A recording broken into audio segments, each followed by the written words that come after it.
자, 중국 황제의 서화사랑에 대해서 말씀드릴 성균관대 교수 조민환입니다. 오늘은 그 당현종의 서에 대해서 말씀드릴까 합니다.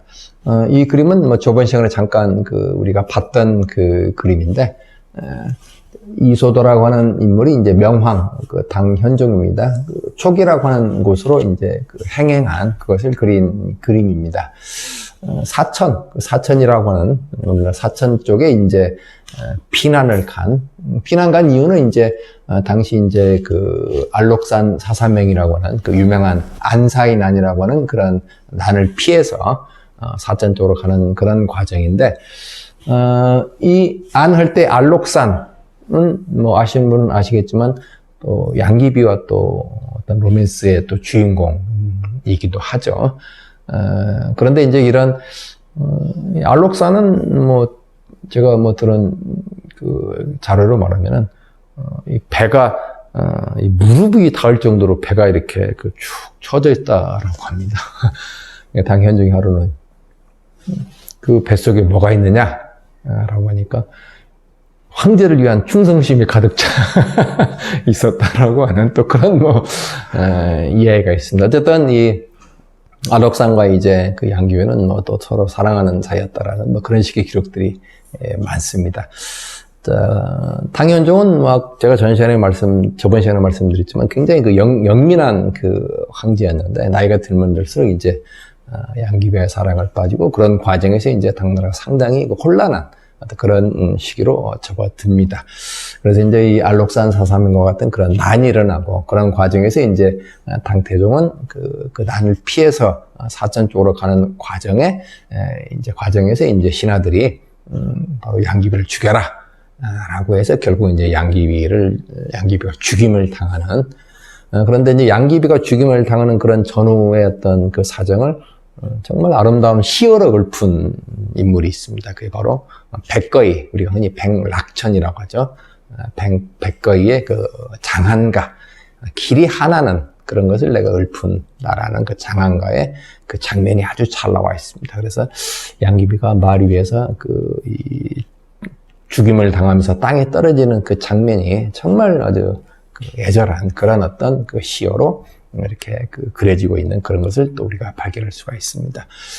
이건 앞부분에 봤던 요 부분을 좀 더 확대한 겁니다. 요 부분이 이제 바로 당태종의 행행 관련된 부분인데, 마치 봄소풍단과 같은 뭐 그런 어떤 이 그림처럼 이렇게 그려져 있습니다. 그런 점에서 조금 실제 당시 당현종이 처했던 그런 어떤 위험한 상황과는 조금 동떨어진 그런 또 형상의 어떤 그림이다라고 할 수 있습니다. 이 당현종은 이세미 못지않게 대단히 서에 대해서 장기를 보였던 인물입니다. 이세민의 당태종의 당현종의 서의 어떤 필력을 이렇게 엿볼 수 있는 작품이 바로 척령송이라고 하는 것을 주제로 한 331자 정도 되는 이 작품입니다. 척령송은 이와 같은 새입니다. 할미새라고 보통 이렇게 이야기를 합니다. 그런데 이제 척령송이라고 하는 문장을 쓴 이유가 뭐냐라고 하는 것은 바로 이제 이런 내용과 관련되어 있습니다.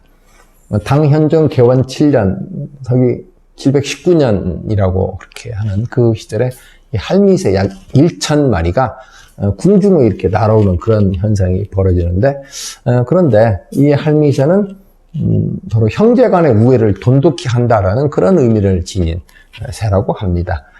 당현종이 이렇게 새들이 궁궐에 날아오는 모습을 보고서 이 척령송이라고 하는 그런 작품을 쓰는데, 그런데 이렇게 이제 이 궁중에 날아온 할미새들이 사람을 무서워하지 않고 서로 노래하면서 이렇게 화목하게 누리는 모습을 보고, 거기서 이제 흥을 일으켜서 자신들의 형제와 더불어서 이렇게 화목하게 지내는 이제 이런 어떤 내용들을 쓴 것이 바로 이제 척령송이라고 하는 그러한 어떤 문구입니다.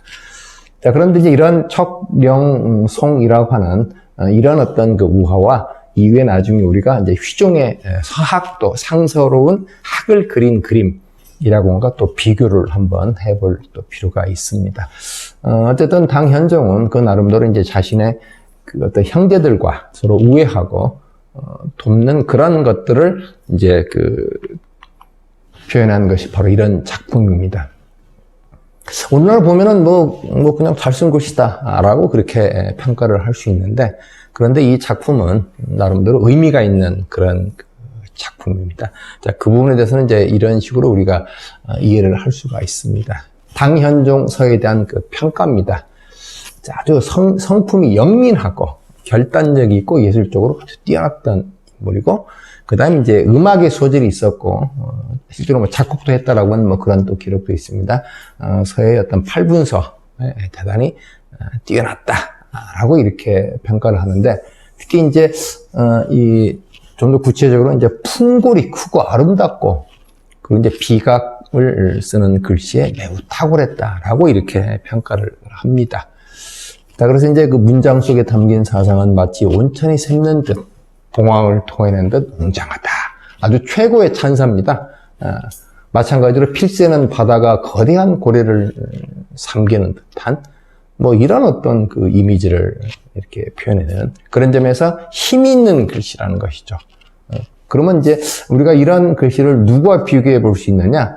앞서 우리가 봤던 그 당태종, 이세민의 약간 누리한 듯 부기가 있는, 그러나 이제 어떤 기세적 측면에 봤을 때는 조금은 그 당현종보다는 좀 부족한 이런 어떤 식으로 우리가 비교를 해볼 수가 있습니다.